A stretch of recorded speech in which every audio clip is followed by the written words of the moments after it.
The story follows Griffin, a brilliant but unethical scientist who discovers how to make the human body invisible. After fleeing a dispute with his landlord, he wanders London homeless and naked to remain unseen. Struggling to survive the winter, he turns to theft and violence, later hiding in a rural inn disguised with bandages and false features. His strange conduct and a series of robberies provoke the villagers and police. Griffin ultimately escapes arrest by discarding his clothes, knocking out a constable, and vanishing again. The narrative warns of the dangers of scientific discovery without moral responsibility. Imagine a crime scene where the suspect leaves undeniable evidence but possesses no physical form. Look at that confidential stamp and the muddy imprints on the right, proof of heavy steps without a body to make them. We are opening a file on a paradox, a man who achieved a scientific miracle yet lost his humanity in the process.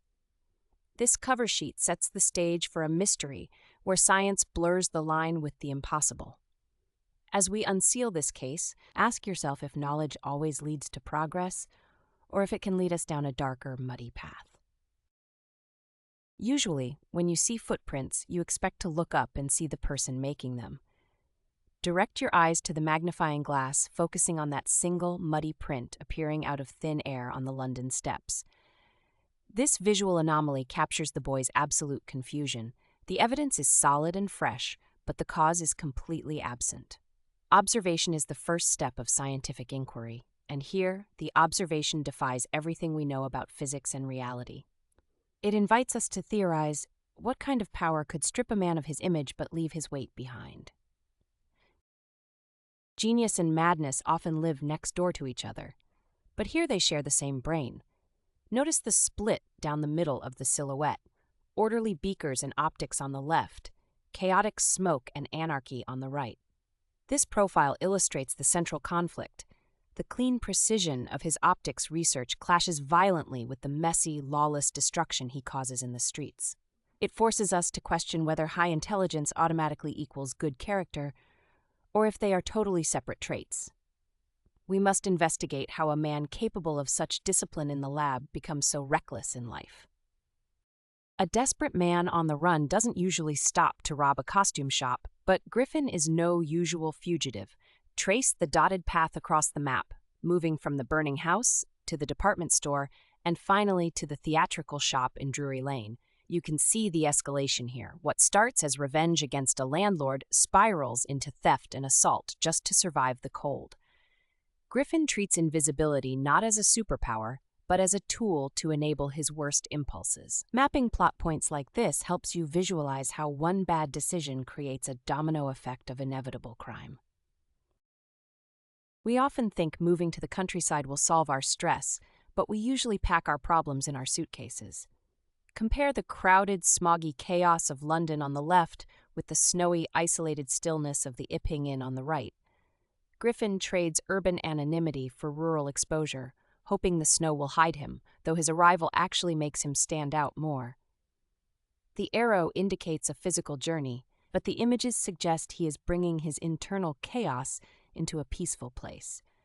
Setting is more than just a backdrop. Here, the shift from city to village acts as a pressure cooker that will eventually force his secret out. Witnesses rarely see the whole picture, especially when the suspect is literally transparent. Look at the pinned notes detailing the confusion of the landlady and the clergyman. While Mrs. Hall tries to rationalize his behavior as eccentric, the clergyman is left baffled by the chink of money with no visible thief. These snippets capture the moment rational people are forced to confront the impossible.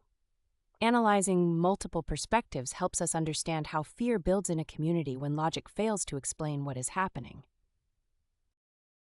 If a chair flew at you across the room, would you call a physicist or an exorcist?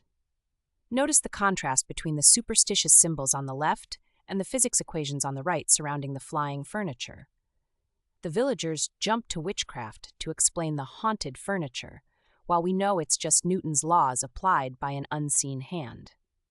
The diagram shows the transfer of kinetic energy, but to Mrs. Hall, it looks like a spirit attack. This highlights the clash between superstition and science, showing how panic replaces reason when we are scared. The moment of truth usually brings relief, but here it brings absolute horror. Follow the panels from left to right as the confrontation at the bar escalates into a terrifying reveal. Instead of explaining himself, Griffin uses his condition as a weapon, unwrapping his bandages to shock the crowd rather than reassure them. He deliberately chooses terror over wonder to escape the questions of the villagers. This is the climax of his identity crisis. He gives up his humanity to embrace his status as a monster. How do you handcuff a criminal who isn't physically there to be cuffed? Focus on the chaotic struggle in the center, where the constable is fighting a shirt and empty air. The image captures the futility of the law.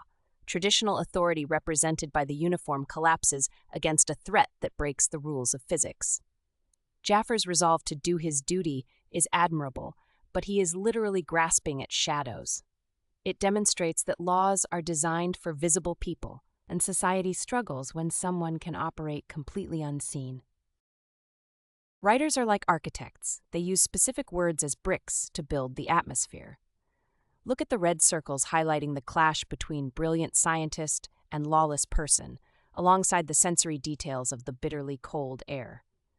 The irony tag points out the mismatch between Griffin's brain and his morals, while the imagery helps us physically feel his freezing desperation. This contrast is the engine of the conflict, showing us that intellect does not guarantee goodness. Spotting these literary devices isn't just for exams, it explains how the author manipulates our feelings towards a villain. A story is like a complex machine, and every character acts as a specific gear to drive the plot. Scan the rows of this matrix to see how the lawless Griffin clashes with the dutiful Jaffers and the terrified Mrs. Hall. This table breaks down their psychological traits, showing how Griffin views himself as a victim while everyone else sees a monster or a curiosity. Notice how the public's view shifts from fascination to fear, mirroring the escalation of the plot. Understanding these conflicting perspectives helps you write richer character analyses that go beyond surface-level descriptions. Justice is often depicted as a balance, but this scale is tipping dangerously in the wrong direction. Observe how the heavy scientific genius brain on the left is far outweighing the shriveled humanity heart on the right. This visual metaphor perfectly sums up the verdict. Intelligence without empathy creates a dangerous imbalance. The image suggests that Griffin's discovery didn't corrupt him. It simply removed the consequences that kept his dark side in check. It compels us to ask the ultimate ethical question: is a discovery worth making if it destroys the moral compass of the discoverer? A good detective never stops asking questions, even after the case seems closed. Focus on the 3 question cards pinned up for investigation, moving from textual evidence to personal reflection. These prompts challenge you to move from simply recalling facts to judging Griffin's success and examining your own ethics. Consider the final card.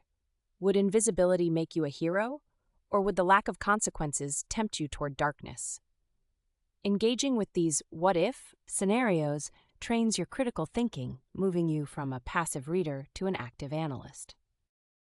Writing a report is less about guessing and more about building a solid argument like a lawyer. Notice the color-coded sections highlighting the introduction, body paragraphs, and conclusion of the sample answer. The green and yellow highlights show exactly where the writer states their position and then backs it up with evidence of Griffin's pre-existing malice. This breakdown proves that his downfall wasn't an accident of science, but a result of his violent character. Mastering this structure ensures your ideas don't just stay in your head, but actually convince your reader on paper. We think invisibility is science fiction, but we interact with unseen powers every single time we pick up our phones. Look at the modern icons for Wi-Fi, social likes, and data security connecting to the old case file. This bridge shows that while Griffin is gone, new invisible forces like algorithms and data tracking now shape our reality without us seeing them. We are challenged to remain vigilant against technologies that operate in the shadows. Connecting classic literature to modern tech reminds us that the warning about power without accountability is more relevant today than ever. If this lesson helped you, please like and share it with others who may benefit. Subscribe to Pragnya Education for more clear, concept-driven learning. Keep learning, keep growing with wisdom.